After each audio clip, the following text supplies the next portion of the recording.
Good morning, everyone. Welcome to Monday. Welcome to Monday Minutes.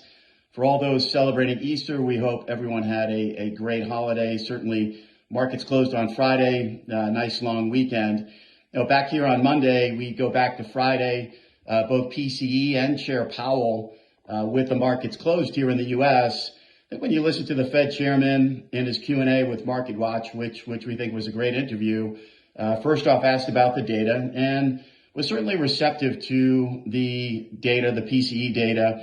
The headline number coming in slightly better than expected, the core number coming in at 0.3. Certainly no rush here short term with the Fed chair. The narrative, we believe, coming out of Waller and with Chair Powell, both the same.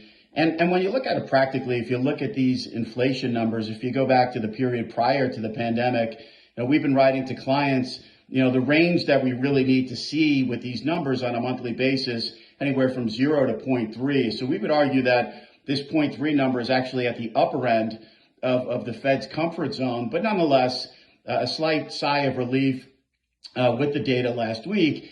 But if you look at the PCE data heading into Chair Powell's pivot in November, which we've also highlighted, and he did say specifically, we were in that groove coming out of the beginning of 2023. We had the high inflation prints, but then in that groove of sort of 0 to 0.3, even 0 to 0.2, which preceded the Fed's pivot.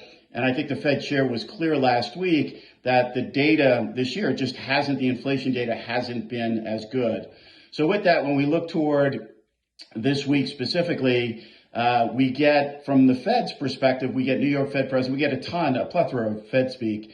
New York Fed President Williams will speak at the Economic Club tomorrow. And then again, Chair Powell on Wednesday with a speech specifically on the economic outlook. It's hard to imagine that he'd say anything dramatically different than what he said Friday, which is that the Fed has the liberty right now to stay slightly more patient, slightly more cautious, see how this data evolves short term in the coming month to 2 months. Because of the strength in the overall economy, we look at GDP, we'll get an employment number on Friday. And then specifically on Friday, obviously the markets, in terms of data this week, we get JOLTS, we get both ISM numbers, services and manufacturing, closer eye on services, ADP, JOLTS, claims, and then non-farm payroll on Friday. Coming out of last month's payroll number, the market honing in on really two things in our view. One, the household survey to see how that unemployment rate behaves. And then with regard to wages, a close eye there as well. So those are the sort of two buckets that we're going to be focusing on really closely this week. And certainly in light of Chair Powell's presser in March, where his inclination toward the employment market was asymmetric. He saw two scenarios, one in which the employment market could weaken from here.